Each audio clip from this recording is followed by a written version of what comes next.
support, faith, and trust in our policies. We are determined to ensure that all Indians, regardless of religion, caste, gender, and age, make substantial progress in realizing their life goals and aspirations. Global context. The global economy, while performing better than expected, is still in the grip of policy uncertainties. Elevated asset prices, political uncertainties, and shipping disruptions continue to pose significant downside risks for growth and upside risks to inflation. In this context, India's economic growth continues to be the shining exception and will remain so in the years ahead.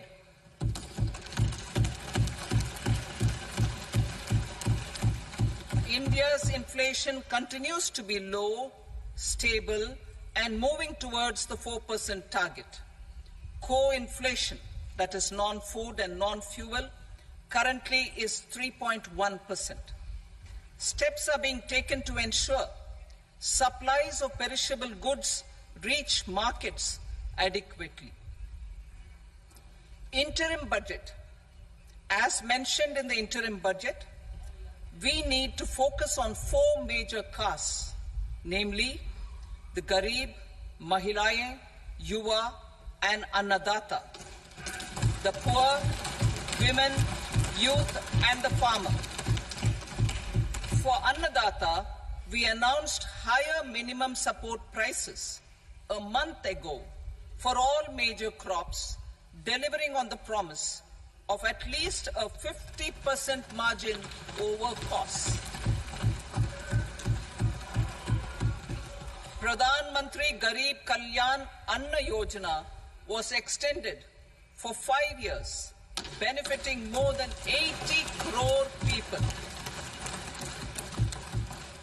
Administrative actions for approval and implementation of various schemes announced in the interim budget are well underway. The required allocations have been made. Budget theme. Turning attention to the full year and beyond in this budget, we particularly focus on employment, skilling, MSMEs, and the middle class.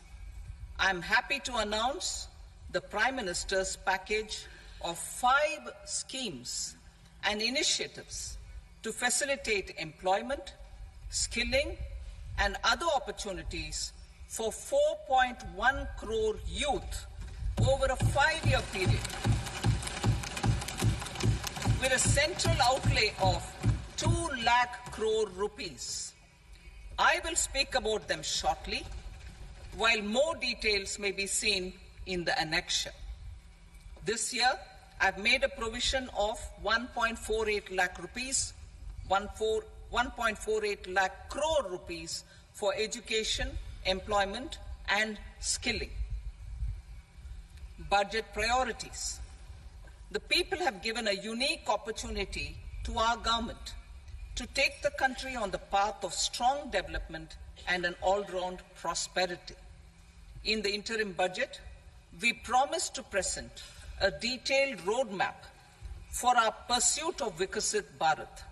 In line with the strategy set out in the interim budget, this budget envisages sustained efforts on the following 9 priorities for generating ample opportunities for all.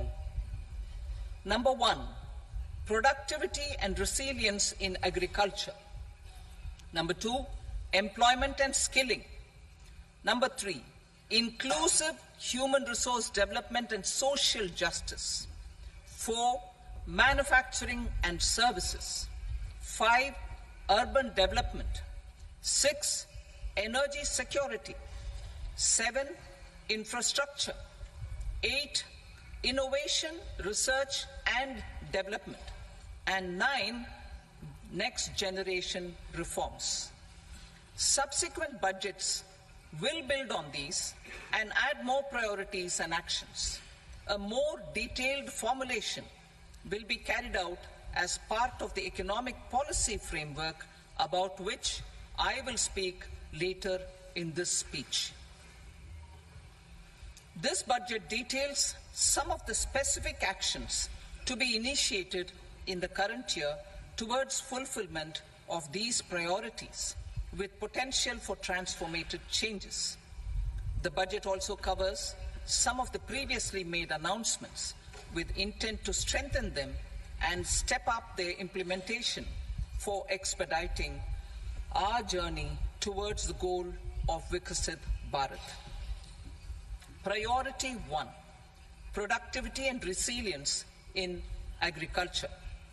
Transforming agricultural research. Our government will undertake a comprehensive review of the agricultural research setup to bring the focus on raising productivity and developing climate-resilient varieties. Funding will be provided in challenge mode, including to the private sector. Domain experts, both from the government and outside, will oversee the conduct of such research. Release of new varieties. New 109 high-yielding and climate-resilient varieties of 32 field and horticultural crops will be released for cultivation by farmers. Natural farming. In the next 2 years, 1 crore farmers across the country will be initiated into natural farming, supported by certification and branding. Implementation will be through scientific institutions and willing gram panchayats. 10,000 need-based bio-input resource centers will be established. Missions for pulses and oil seeds. For achieving self-sufficiency in pulses and oil seeds, we will strengthen their production, storage, and marketing. As announced in the interim budget, a strategy is being put in place to achieve Atmanirbharta for oil seeds such as mustard, groundnut, sesame, soybean, and sunflower. Vegetable production and supply chains. Large-scale clusters for vegetable production will be developed closer to major consumption centers. We will promote farmer-producer organizations, cooperatives, and startups for vegetable supply chains, including for collection and storage and marketing. Digital public infrastructure for agriculture. Buoyed by the success of the pilot project, our government, in partnership with the states, will facilitate the implementation of the digital public infrastructure in agriculture for coverage of farmers and their lands in 3 years. During this year, digital crop survey for Kharif using the DPI will be taken up in 400 districts. The details of 6 crore farmers and their lands will be brought into the farmer and land registries. Further, the issuance of Jan Samarth based Kisan credit cards will be enabled in 5 states. Shrimp production and export. Financial support for setting up a network of nucleus breeding centers for shrimp brood stocks will be provided. Financing for shrimp farming, processing, and export will be facilitated through NABARD. National Cooperation Policy. Our government will bring out a national cooperation policy for systematic, orderly, and all-round development of the cooperative sector, fast-tracking growth of rural economy and generation of employment opportunities on a large scale will be the policy goal. This year, I have made a provision of 1.52 lakh crore rupees for agriculture and allied sectors.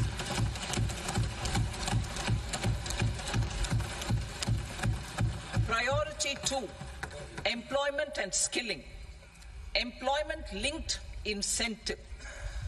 Our government will implement following 3 schemes for employment-linked incentive as part of the Prime Minister's package.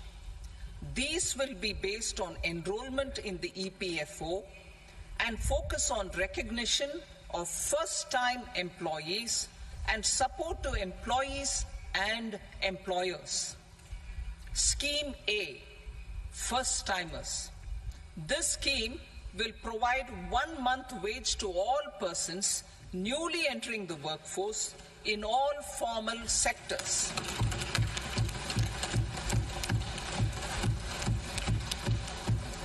Direct benefit transfer of 1 month's salary in 3 installments to first-time employees as registered in the EPFO will be up to 15,000 rupees. The eligibility limit will be a salary of 1 lakh per month. The scheme is expected to benefit 210 lakh youths.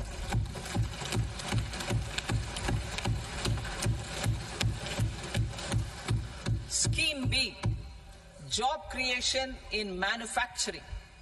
This scheme will incentivize additional employment in the manufacturing sector linked to the employment of first-time employees. An incentive will be provided at specified scale directly both to the employee and the employer with respect to the EPFO contribution in the first 4 years of employment. The scheme is expected to benefit 30 lakh youth entering employment and their employers.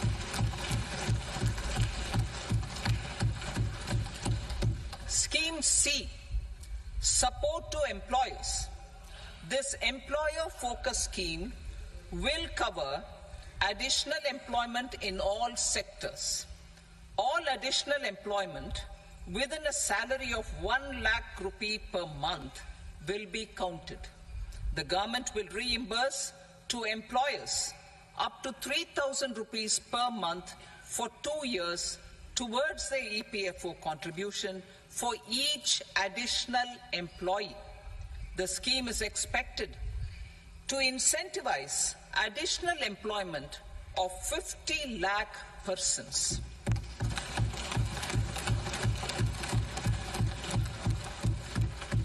Participation of women in the workforce. We will facilitate higher participation of women in the workforce through setting up of working women hostels in collaboration with industry and establishing creches. In addition, the partnership will seek to organize women-specific skilling programs and promotion of market access for women SHG enterprises. Skilling program. I'm happy to announce a new centrally sponsored scheme. As the 4th scheme under the Prime Minister's package for skilling in collaboration with state governments and industry. 20 lakh youth will be skilled over a 5-year period.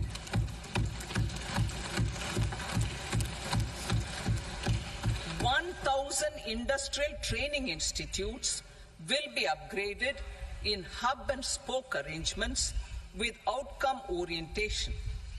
Course content and design will be aligned to the skill needs of industry, and new courses will be introduced for emerging needs. Skilling loans. The model skill loan scheme will be revised to facilitate loans up to 7.5 lakh rupees with a guarantee from a government-promoted fund. This measure is expected to help 25,000 students every year.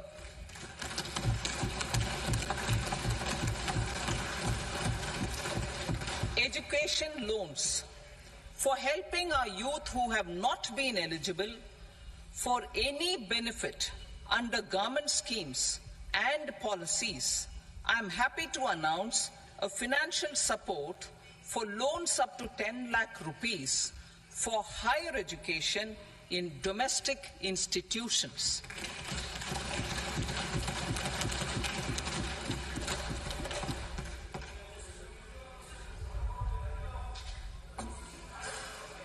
E-vouchers for this purpose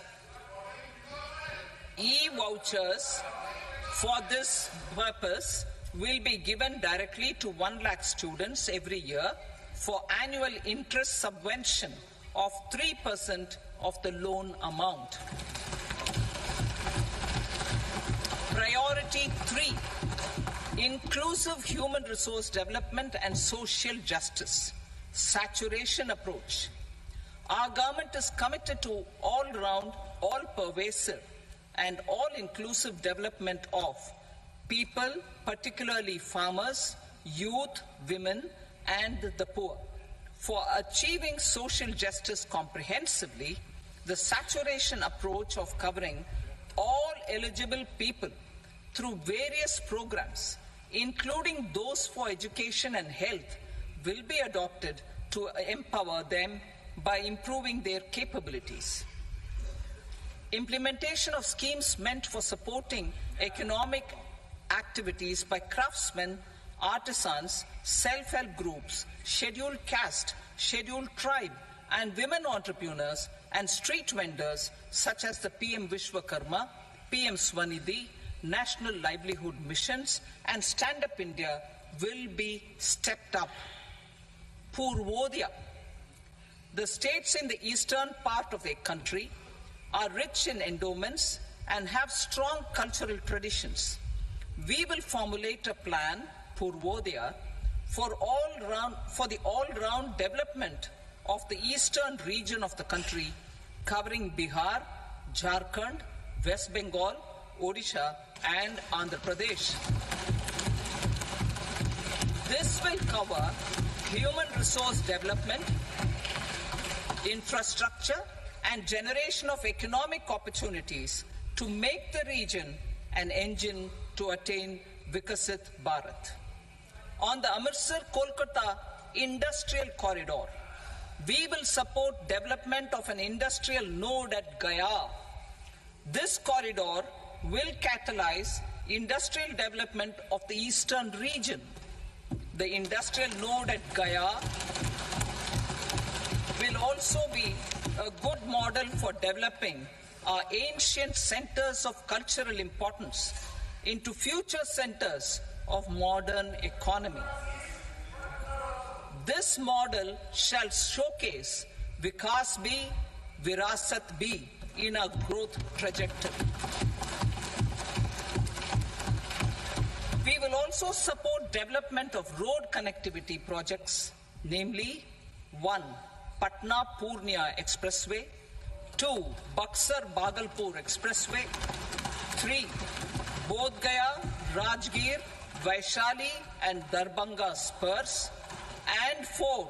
Additional 2-lane bridge over River Ganga at Buxar at a total cost of 26,000 crore rupees.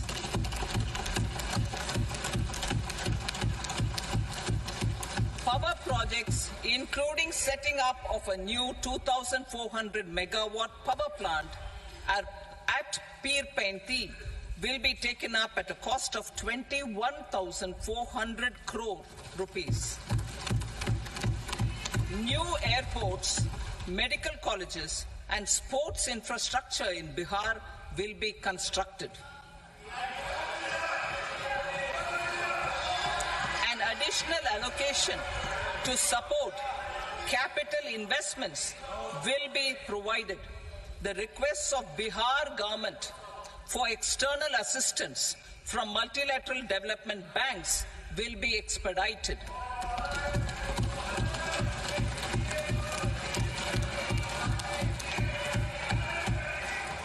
Andhra Pradesh Reorganization Act.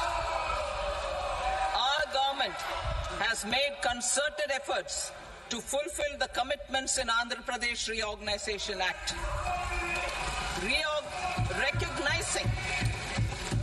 recognizing the state's need for the capital, recognizing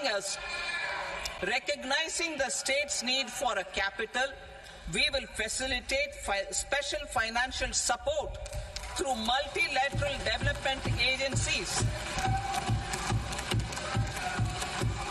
In the current financial year, 15,000 crore rupees will be arranged with additional amounts in future years.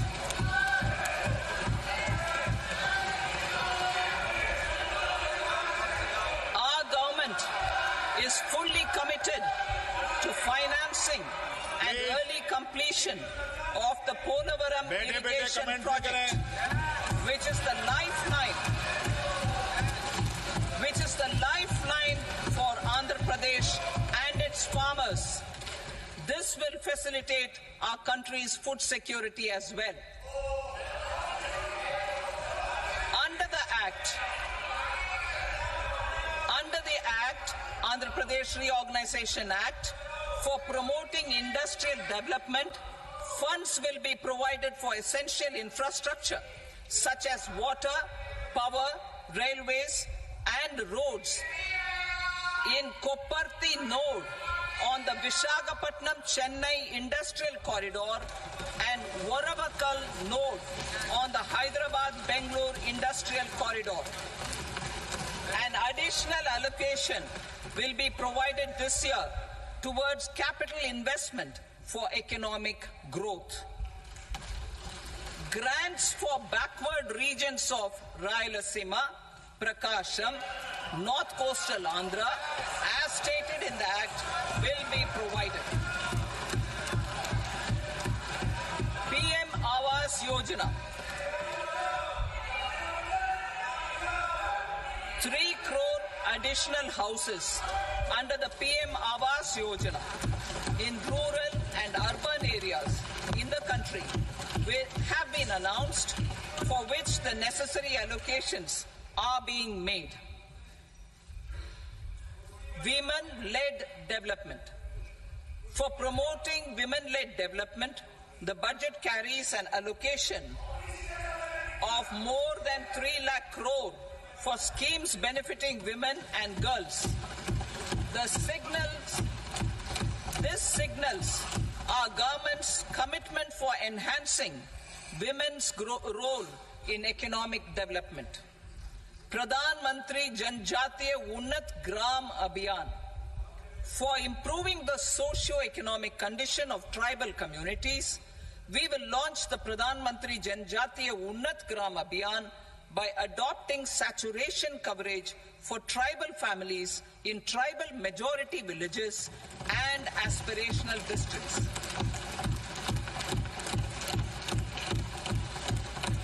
This will cover 63,000 villages, benefiting 5 crore tribal people. Bank branches in northeastern region. More than 100 branches of India Post Payment Bank will be set up in the northeast region to expand the banking services. This year, I have made a provision of 2.66 lakh crore rupees for rural development, including rural infrastructure. Priority 4, manufacturing and services, support for promotion of MSMEs.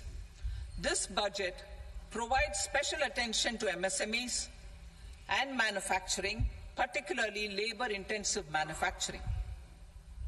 We have formulated a package covering financing, regulatory changes, and technology support for MSMEs to help them grow and also compete globally, as mentioned in the interim budget. I am happy to announce the following specific measures. Credit guarantee scheme for MSMEs in the manufacturing sector. For facilitating term loans to MSMEs for purchase of machinery and equipment without collateral or third-party guarantee, a credit guarantee scheme will be introduced. The scheme will operate on pooling of credit risks of such MSMEs. A separately constituted self-financing guarantee fund will provide to each applicant guarantee cover up to 100 crore rupees, while the loan amount may be larger. The borrower will have to provide an upfront guarantee fee and an annual guarantee fee on the reducing loan balance. New assessment model for MSME credit. Public sector banks will build their own in-house capability to assess MSMEs for credit instead of relying on external assessment. They will also take a lead in developing or getting developed a new credit assessment model based on the scoring of digital footprints of the MSMEs in the economy. This is expected to be a significant improvement over the traditional assessment of credit eligibility based only on asset or turnover criteria. That will also cover MSMEs without a formal accounting system. Credit support to MSMEs during stress period. I'm happy to announce a new mechanism for facilitating continuation of bank credit to MSMEs during their stress period while being in special mention account, SMA stage. For reasons beyond their control, MSMEs need credit to continue their business and to avoid getting into the NPA stage. Credit availability will be supported through a guarantee from a government-promoted fund. Mudra loans. The limit of Mudra loans will be enhanced to 20 lakh from the current 10 lakh for those entrepreneurs who have availed and successfully repaid previous loans under the Tarun category. Enhanced scope for mandatory onboarding in TREDS. For facilitating MSMEs to unlock their working capital by converting their trade receivables into cash, I propose to reduce the turnover threshold of buyers for mandatory onboarding on the TREDS platform from rupees 500 crore to 250 crore rupees. This measure will bring 22 more CPSCs and 7,000 more companies onto the platform. Medium enterprises will also be included in the scope of the suppliers. SIDBI branches in MSME clusters. SIDBI will open new branches to expand its reach to serve all major MSME clusters within 3 years and provide direct credit to them. With the opening of 24 such branches this year, the service coverage will expand to 168 out of 242 major clusters. MSME units for food irradiation, quality and safety testing. Financial support for setting up of 50 multi-product food irradiation units in the MSME sector will be provided.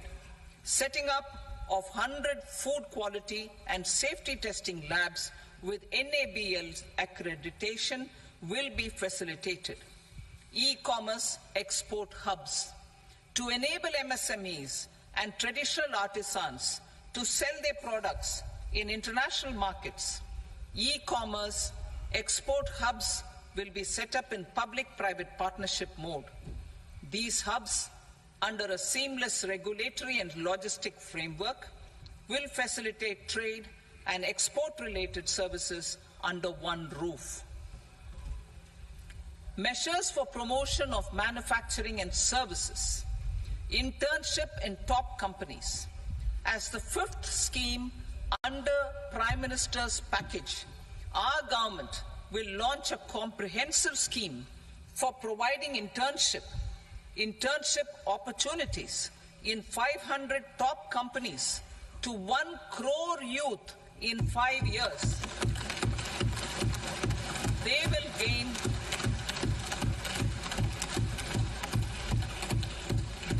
gain exposure for 12 months to real-life business environment, varied professions, and employment opportunities. An internship allowance of 5,000 per month, 5,000 rupees per month, along with a one-time assistance of 6,000 rupees will be provided. Companies will be expected to bear the training cost and 10% of their internship cost from their CSR funds. Industrial parks. Our government will facilitate development of investment-ready, plug-and-play industrial parks with complete infrastructure in or near 100 cities in partnership with the states and private sector by better using town planning schemes. 12 industrial parks under the National Industrial Corridor Development Program also will be sanctioned.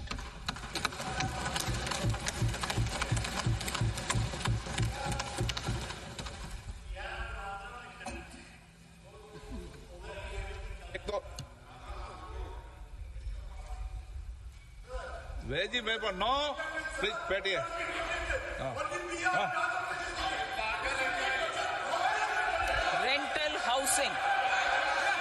Rental housing with dormitory type accommodation for industrial workers will be, just 1 minute. Rental housing, I repeat, rental housing with dormitory type accommodation for industrial workers will be facilitated in PPP mode with VGF support and commitment from anchor industries. Shipping industry, ownership, leasing and flagging reforms will be implemented to improve the share of Indian shipping industry and generate more employment. Critical mineral mission. We will set up a critical mineral mission for domestic production, recycling of critical minerals and overseas acquisition of critical mineral assets. Its mandate will include technology development, skilled workforce, extended producer responsibility framework, and a suitable financing mechanism. Offshore mining of minerals. Our government will launch the auction of the first tranche of offshore blocks for mining, building on the exploration already carried out. Digital public infrastructure applications. Turning to the services sector, I propose development of DPI applications at population scale for productivity gains, business opportunities, and innovation by the private sector. These are planned in the areas of credit, e-commerce, education, health, law and justice, logistics, MSME service delivery, and urban governance. Integrated technology platform for IBC ecosystem.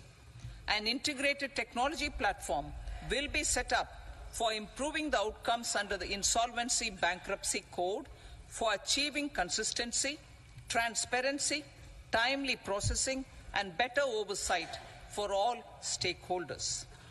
Voluntary closure of LLPs.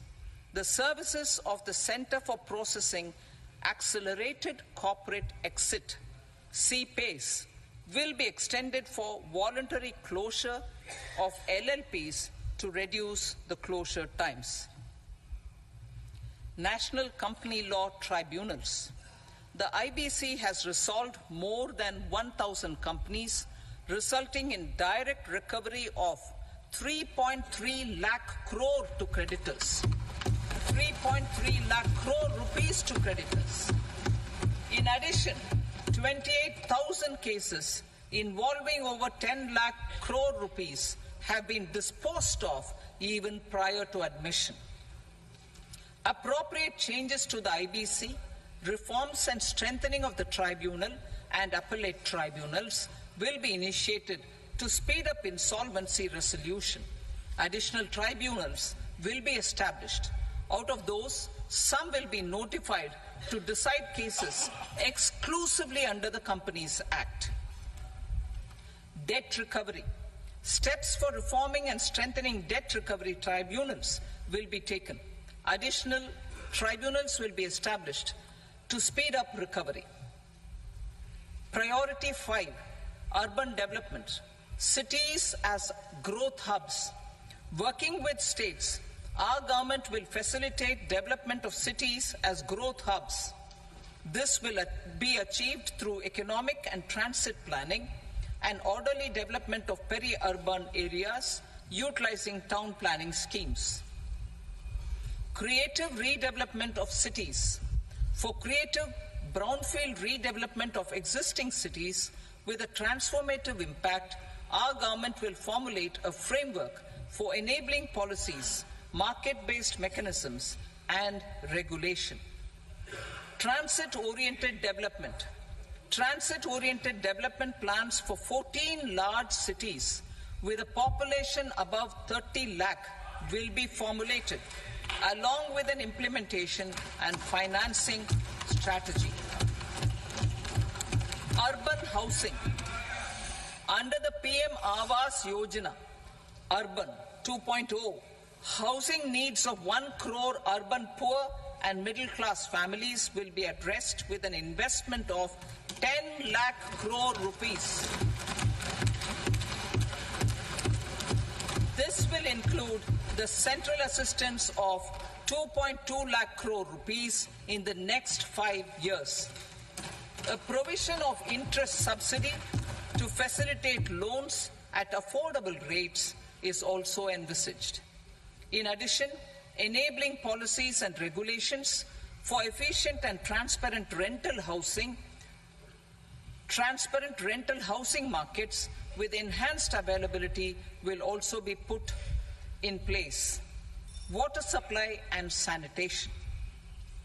In partnership with state governments and multilateral development banks, we will promote water supply, sewage treatments, and solid waste management projects and services for 100 large cities through bankable projects.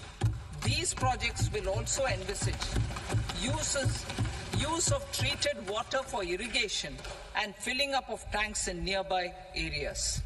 Street markets. Building on the success of PM Swanidhi scheme in transforming the lives of street vendors, our government envisions a scheme to support each year over the next 5 years the development of 100 weekly hearts or street food hubs in select cities. Stamp duty. We will encourage states which continue to charge high stamp duty to moderate the rates for all and also consider further lowering duties for properties purchased by women. This reform will be made an essential component of urban development schemes. Priority 6, energy security, energy transition. In the interim budget, I had announced our strategy to sustain high and more resource-efficient economic growth, along with the energy security in terms of availability, accessibility, and affordability. We will bring out a policy document on appropriate energy transition pathways that balances the imperatives of employment, growth, and environmental sustainability. PM Surya Ghar Muft Bijli Yojana. PM Surya Ghar Muft Bijli Yojana. In line with the announcement in the interim budget,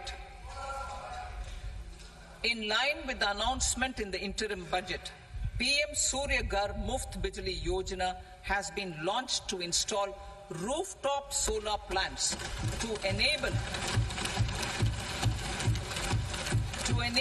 1 crore households obtain free electricity up to 300 units every month. The scheme has generated remarkable response with more than 1.28 crore registrations and 14 lakh applications, and we will further encourage it. pumped storage policy. A policy for promoting pumped storage projects will be brought out for electricity storage and facilitating smooth integration of the growing share of renewable energy with its variable and intermittent nature in the overall energy mix. Research and development of small and modular nuclear reactors. Nuclear energy is expected to form a very significant part of the energy mix for Vikasit Bharat. Towards that pursuit, our government will partner with the private sector for 1. Setting up Bharat Small Reactors, 2. Research and development of Bharat Small Modular Reactor, and 3. Research and development of newer technologies for nuclear energy. The R&D funding announced in the interim budget will be made available for this sector also. Advanced ultra supercritical thermal power plants. The development of indigenous technology for advanced ultra supercritical thermal power plants with much higher efficiency has been completed.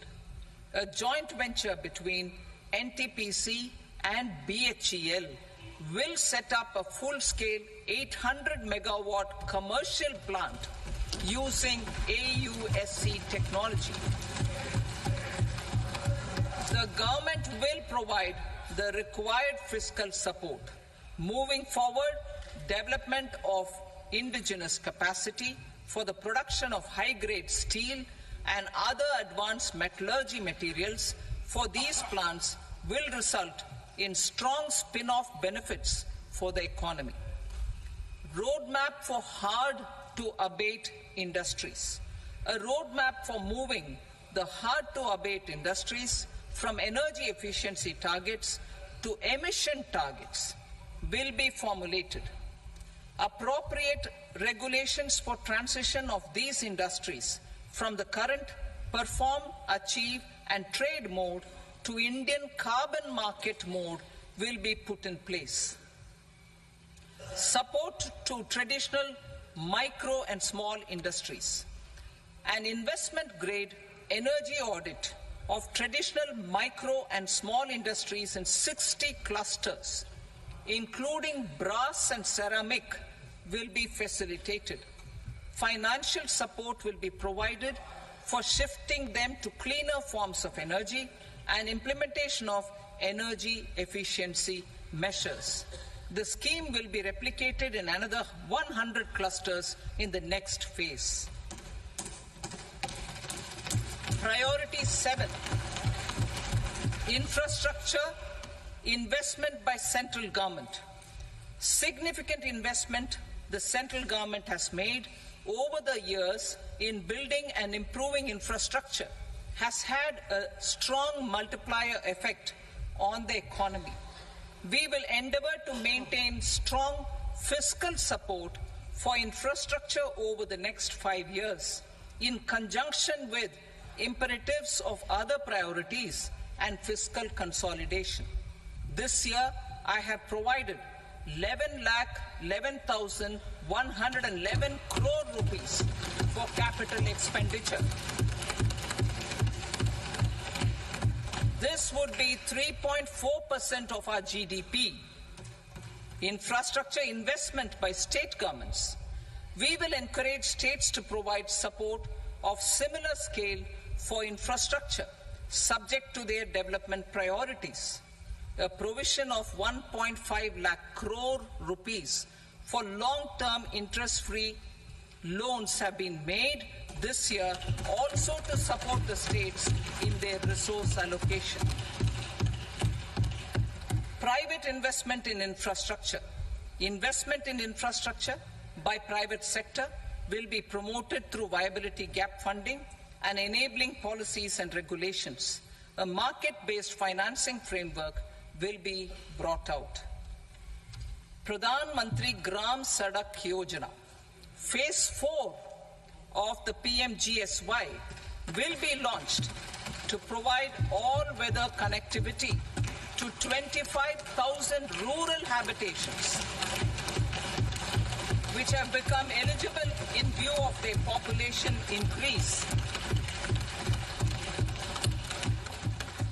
Irrigation and flood mitigation. Bihar has frequently suffered from floods, many of them originating outside the country. Plans to build flood control structures in Nepal are yet to progress. Our government, through the Accelerated Irrigation Benefit Program and other sources, will provide financial support for projects with estimated cost of 11,500 crore rupees,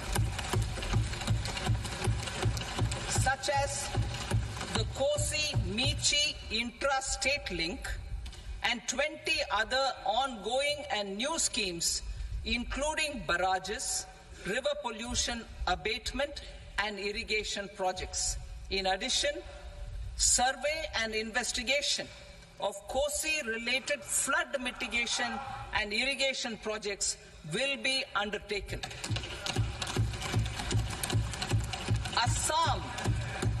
Assam grapples with floods every year by the Brahmaputra River and its tributaries originating outside India. We will provide assistance to Assam for flood management and related projects.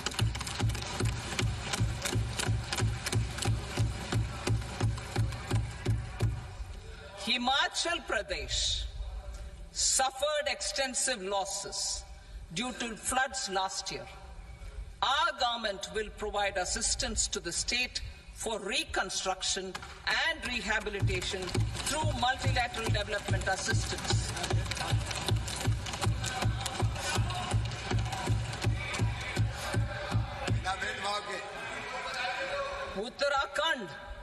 Uttarakhand too suffered losses due to cloudbursts and massive landslides.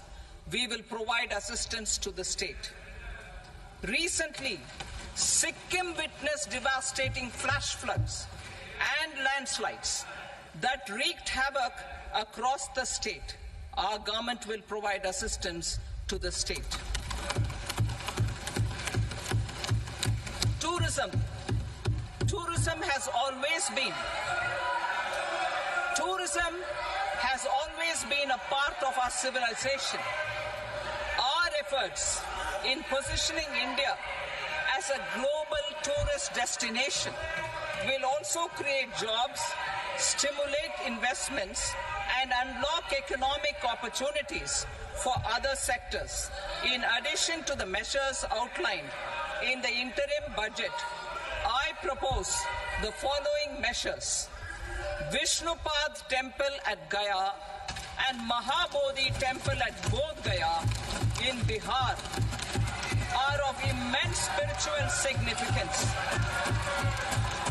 Comprehensive development of Vishnupad's Temple Corridor and Mahabodhi Temple Corridor will be supported, modeled on the successful Kashi Vishwanath Temple Corridor, to transform them into world-class pilgrim and tourist destinations. Rajgir holds immense religious significance for Hindus, Buddhists, and Jains. The 20th Tirthankara Muniswarata Temple in the Jain temple complex is ancient. The Saptarishi, or the 7 hot springs, form a warm water Brahmkund that is sacred. A comprehensive development initiative for Rajgir will be undertaken.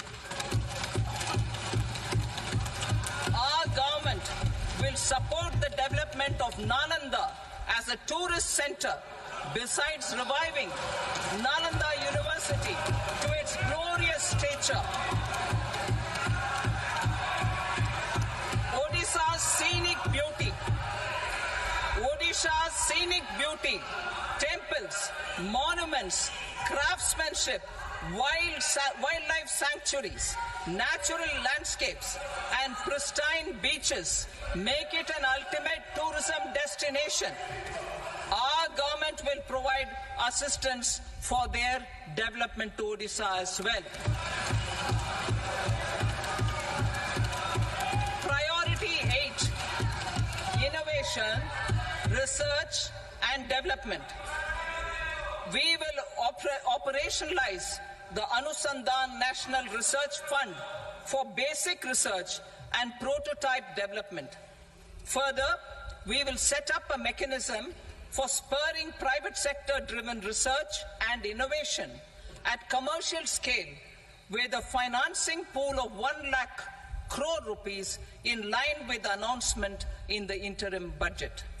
Space economy. With our continued emphasis on expanding the space economy by 5 times in the next 10 years, a venture capital fund of 1,000 crore rupees will be set up. Priority 9, next generation reforms. Economic policy framework. We will formulate an economic policy framework to delineate the overarching approach to economic development and set the scope of the next generation of reforms for facilitating employment opportunities and sustaining high growth.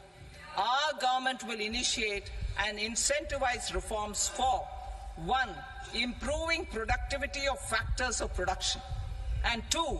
Facilitating markets and sectors to become more efficient. These reforms will cover all factors of production, namely land, labor, capital, and entrepreneurship, and technology as an enabler of improving total factor productivity and bridging inequality. Effective implementation of several of these reforms requires collaboration between the center and the states and building consensus as development of the country lies in development of the states. For promoting competitive federalism and incentivizing states for faster implementation of reforms, I propose to earmark a significant part of the 50-year interest-free loan. Working with the states, we will initiate the following reforms.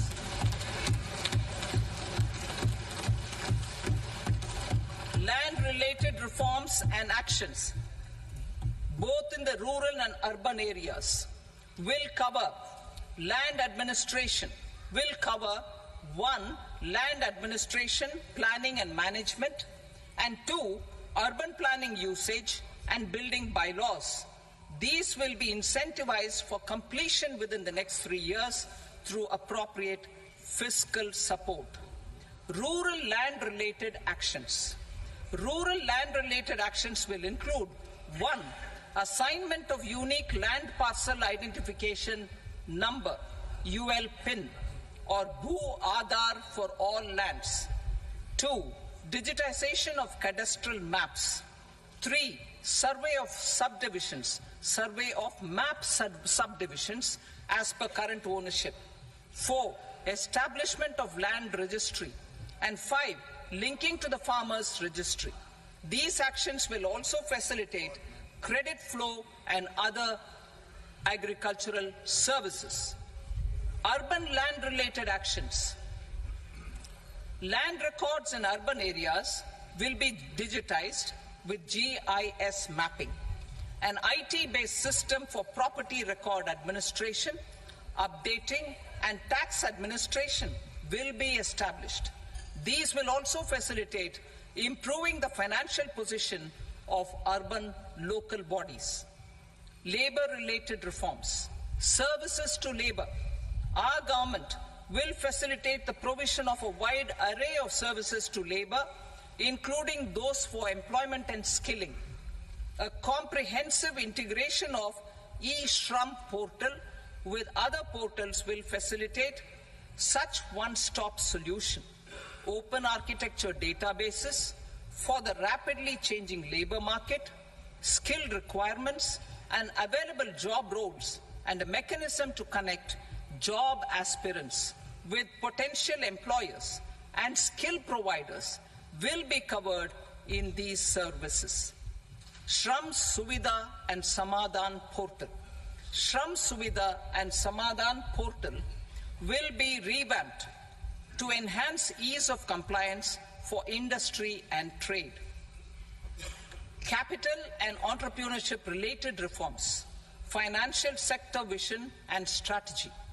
For meeting financing needs of the economy, our government will bring out a financial sector vision and strategy document to prepare the sector in terms of size, capacity, and skills. This will set the agenda for the next 5 years and guide the work of the government, regulators, financial institutions, and market participants.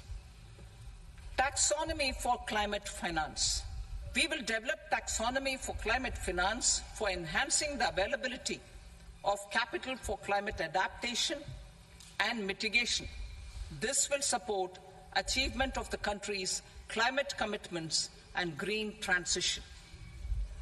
Variable capital company structure. We will seek the required legislative approval for providing an efficient and flexible mode for financing leasing of aircrafts and ships and pooled funds of private equity through a variable company structure.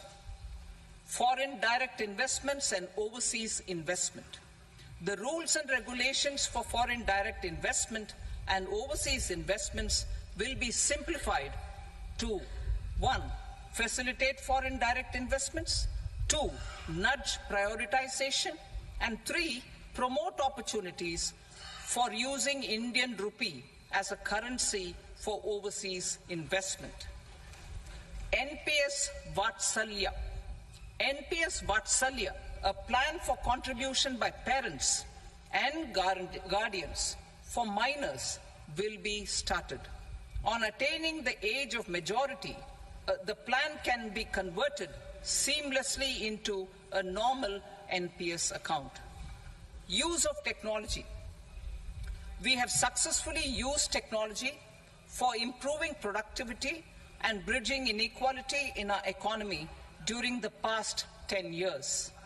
Public investment in digital infrastructure and innovations by the private sector have helped in improving access of all citizens, particularly the common people, to market resources, education, health and services.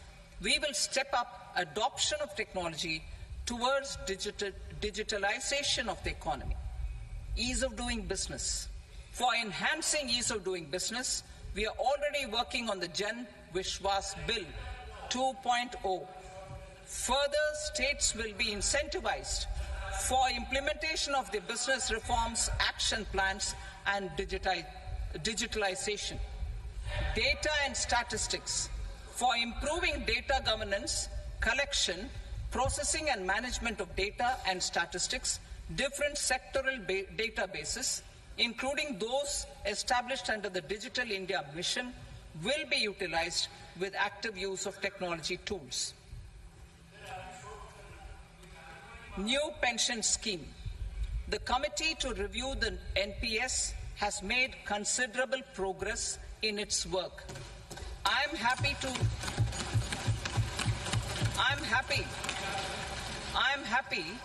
that the staff side of the National Council of the Joint Consultative Machinery for Central Government Employees has taken a constructive approach. A solution will be evolved which addresses the relevant issues while maintaining fiscal prudence to protect the common citizens. Budget estimates for 24-25. For the year 24-25, total receipts other than borrowings and the total expenditure are estimated at 32.07 lakh crore rupees and 48.21 lakh crore rupees respectively. The net tax receipts are estimated at 25.83 lakh crore rupees. The fiscal deficit is estimated at 4.9% of the GDP. The gross and the net market borrowings through dated securities during 24-25 are estimated at 14.01 lakh crore rupees and 11.63 lakh crore rupees respectively. Both will be less than that in 23-24.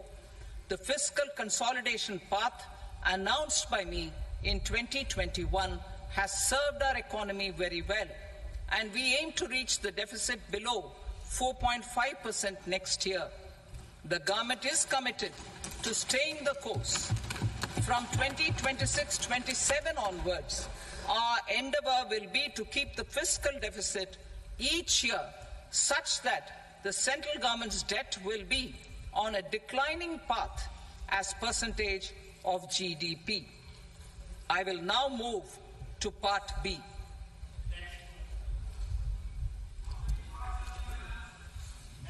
Indirect taxes. Sir, I start with GST. It has decreased tax incidence on the common man, reduced compliance burden and logistics cost for trade and industry, and enhanced revenues of the central and the state governments. It is a success of vast proportions. To multiply the benefits of GST, we will strive to further simplify and rationalize the tax structure and endeavour to expand it to the remaining sectors. My proposals for customs duties intend to support domestic manufacturing, deepen local value addition, promote export competitiveness, and simplify taxation while keeping the interest of the general public and consumers surmount. In Budget 22-23, we reduced the number of customs duty rates. I propose to undertake a comprehensive review of the rate structure over the next 6 months to rationalize and simplify it for ease of trade, removal of duty inversion, and reduction of disputes. I shall now take up sector-specific customs duty proposals. Medicine and medical equipments. To provide relief to cancer patients, I propose to fully exempt 3 more medicines from customs duties.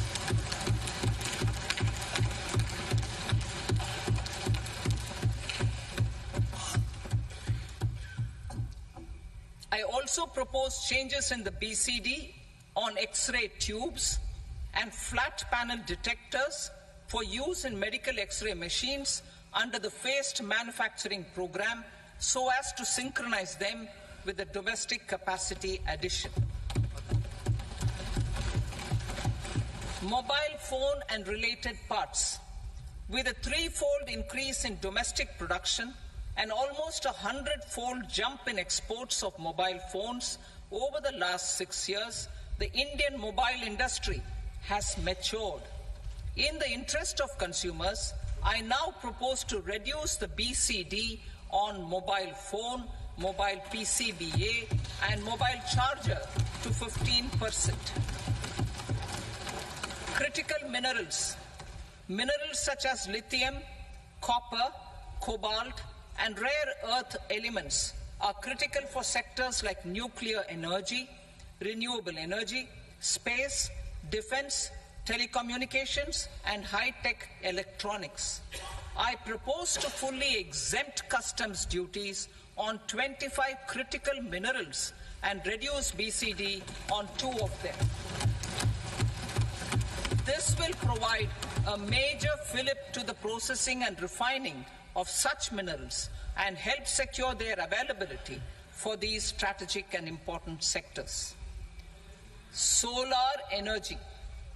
Energy transition is critical in the fight against climate change. To support energy transition, I propose to expand the list of exempted capital goods for use in the manufacture of solar cells and panels in the country. Further, in view of sufficient domestic manufacturing capacity of solar gas, glass, and tinned copper interconnect, I propose not to extend the exemption of custom duties provided to them. Marine products. India's seafood exports in the last financial year touched an all-time high of more than 60,000 crores of rupees. Frozen shrimp accounted for about 2/3 of these exports. To enhance their competitiveness, I propose to reduce BCD on certain broodstock, polychaete worms, shrimp and fish feed to 5%. I also propose to exempt customs duty on various inputs for manufacture of shrimp and fish feed. Leather and textile. Similarly, to enhance the competitiveness of exports in the leather and textile sectors, I propose to reduce BCD on real down-filling material from duck or goose. I am also making additions to the list of exempted goods for manufacture of leather and textile garments, footwear, and other leather articles for export. To rectify inversion in duty, I propose to reduce BCD subject to conditions on methylene diphenyl diisocyanate MDI for manufacture of spandex yarn from 7.5 to 5%.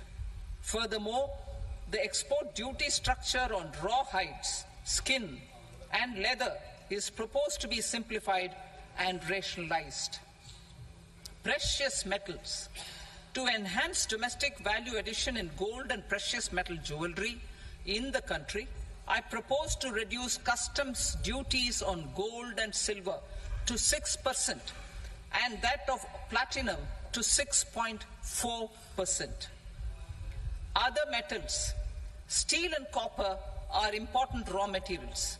To reduce their cost of production, I propose to remove the BCD on ferronickel and blister copper.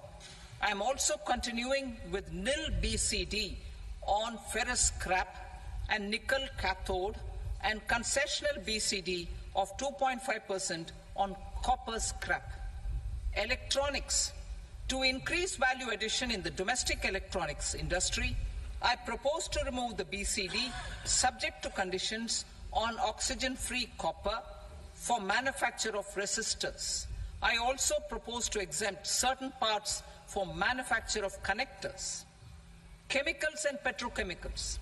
To support existing and new capacities in the pipeline, I propose to increase the BCD on ammonium nitrate from 7.5% to 10%. Plastics. PVC flex banners are non-biodegradable and hazardous for environment and health. To curb their imports, I propose to raise the BCD on them from 10 to 25%. Telecommunication equipment. To incentivize domestic manufacturing, I propose to increase the BCD from 10 to 15% on PCBA of specified telecom equipment. Trade facilitation. To promote domestic aviation and boat and ship MRO, I propose to extend the period for export of goods imported for repairs from 6 months to 1 year. I'll read that again. To promote domestic aviation and boat and ship maintenance, repair and operations, I propose to extend the period for export of goods imported for repairs from 6 months to 1 year. In the same vein, I propose to extend the time limit for re-import of goods for repairs under warranty from 3 to 5 years. I now move to direct taxes. We will continue our efforts to simplify taxes, improve taxpayer services, provide tax certainty, and reduce litigation while enhancing revenues for funding the development and welfare schemes of the government. It has been our endeavor to simplify taxation. We have taken a number of measures in the last few years, including introduction of simplified tax regimes without exemptions and deductions for corporate tax and for personal income tax. This has been appreciated by taxpayers. 58% of corporate tax came from the simplified tax regime in the financial year 22-23. Similarly, as per data available till now, for the last fiscal, more than 2/3 have availed the new personal income tax regime. Comprehensive review of the Income Tax Act. I am now announcing a comprehensive review of the Income Tax Act 1961. The purpose is to make the Act concise, lucid, easy to read and understand. This will reduce disputes and litigation, thereby providing tax certainty to the taxpayers. I will also bring down the demand embroiled in litigation. It is proposed to be completed in 6 months. A beginning is being made in the Finance Bill by simplifying the tax regime for charities, tedious rate structures, provisions of reassessment and search provisions, and capital gains taxation. Simplification for charities and tedious. Two tax exemption regimes. The two tax exemption regimes for charities are proposed to be merged into one. The 5% tedious rate on many payments is being merged into the 2% tedious rate, and the 20% tedious rate on repurchase of units by mutual funds or UTI is being withdrawn. Tedious rate on e-commerce operators is proposed to be reduced from 1 to 0.1%. Moreover, credit of TCS is proposed to be given in the TDS to be deducted on salary. Further, I propose to decriminalize delay for payment of TDS up to the due date of filing statement for the same. I also plan to provide a standard operating procedure for TDS defaults and simplify and rationalize the compounding guidelines for such defaults. Simplification of reassessment. I propose to thoroughly simplify the provisions for reopening and reassessment.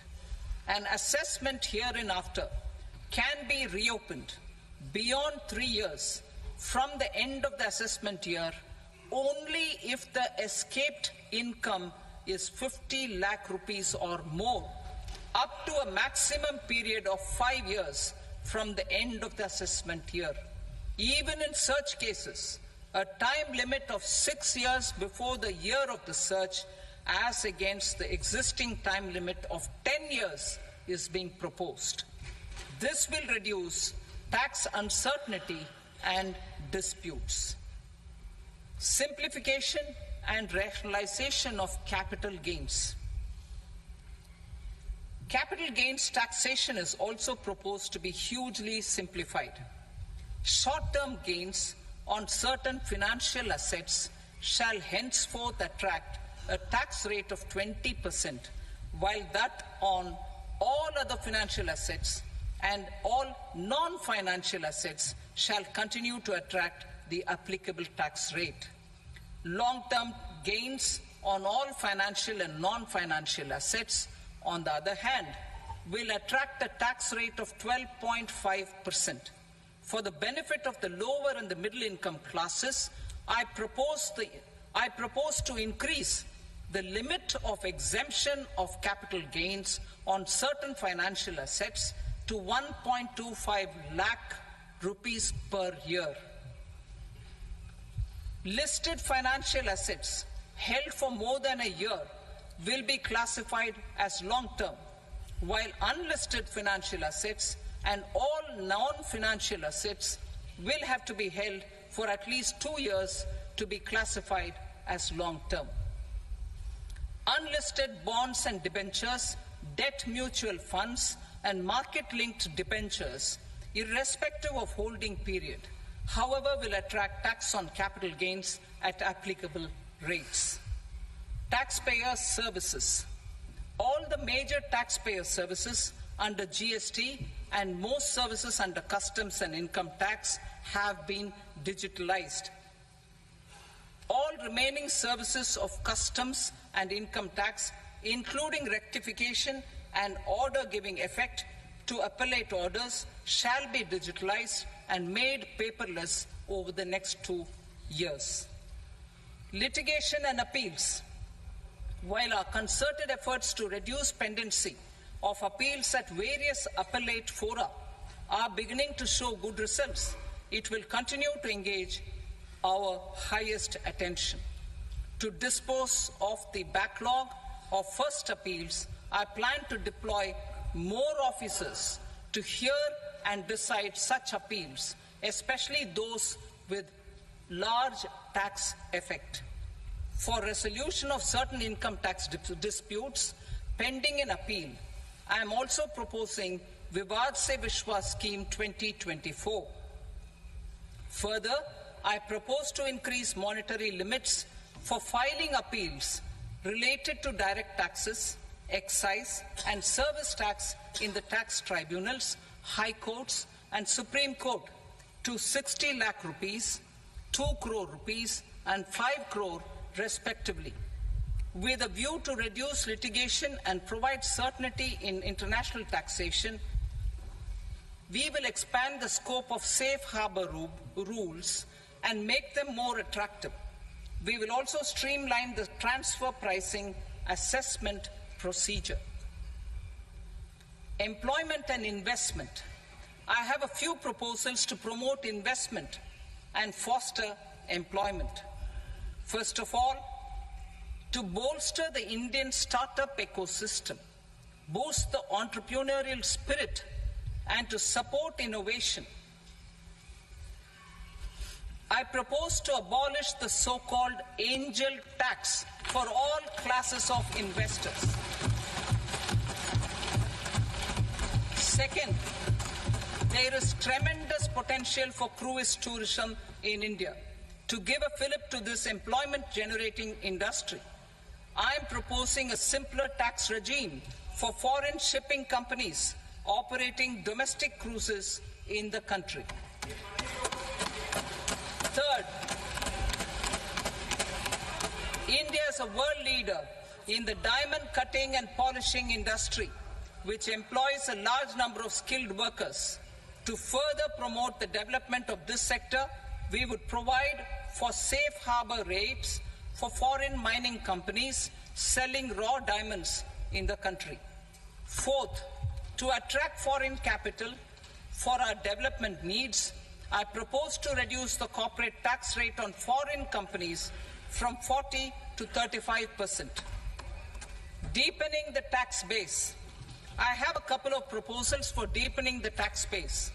First, security transaction tax on futures and options of securities is proposed to be increased to 0.02% and 0.1% respectively.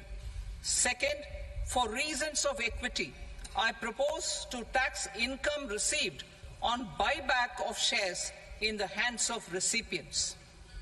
Other proposals.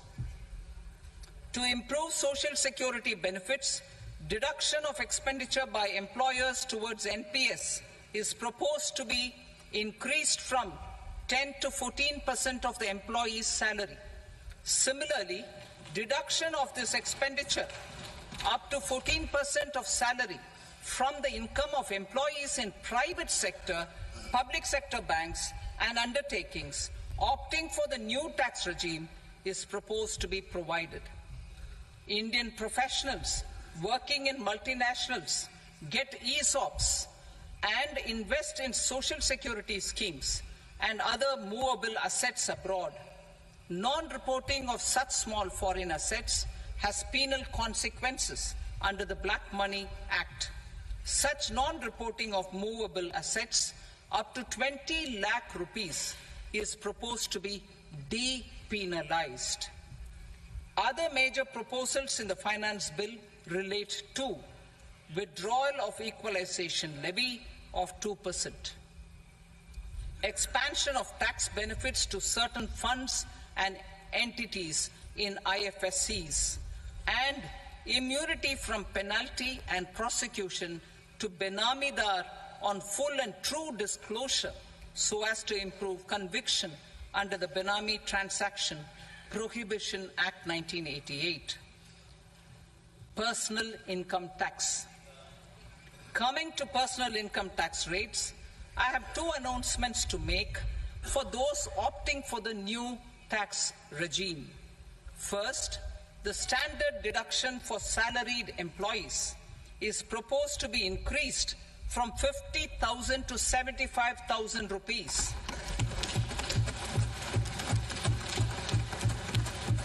Similarly, deduction on family pension for pensioners is proposed to be enhanced from 15,000 to 25,000 rupees. This will provide relief to about 4 crore salaried individuals and pensioners.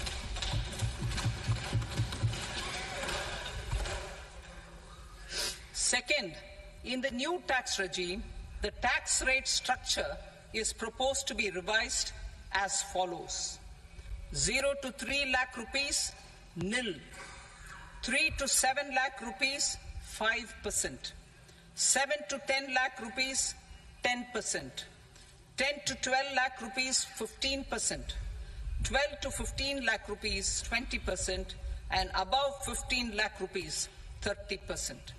As a result of these changes, a salaried employee in the new tax regime stands to save up to 17,500 rupees in income tax.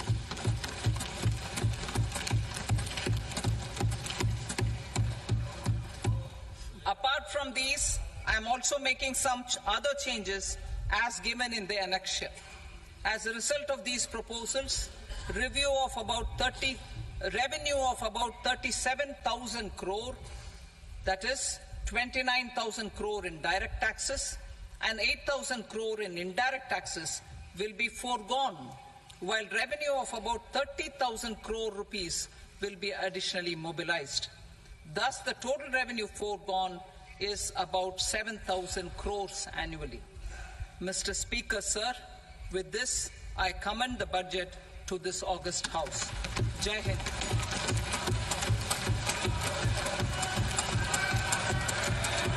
Item number 2.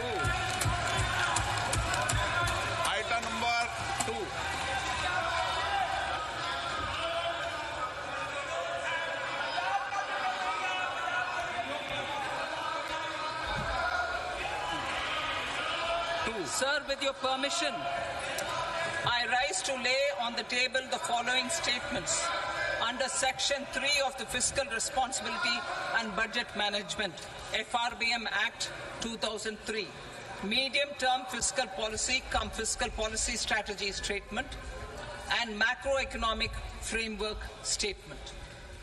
Item number 3. Sir, with your permission, I rise to move for leave to introduce the Finance Number 2 Bill 2024. प्रश्न ये कि विधेयक को पुनर्स्थापित करने की अनुमति प्रदान की जाए। जो सदस्य इसके पक्ष में हाँ कहें, जो सदस्य विरोध में ना कहें। मेरे विचार में निर्णय हाँ वालों के पक्ष में अनुमति प्रदान की जाती है। माननीय मंत्री जी, अब विधेयक पुनर्स्थापित करें। Sir, I introduce the bill. Item number 4. The Union Territory of Jammu and Kashmir budget. Sir, I rise to present a statement, Hindi and English versions, of the estimated receipts and expenditure of the Union Territory of Jammu and Kashmir for the year 24-25. सभा की कार्रवाई कल बुधवार दिनांक 24 जुलाई 2024 को प्राप्त 11 बजे तक के लिए स्थगित की जाती है।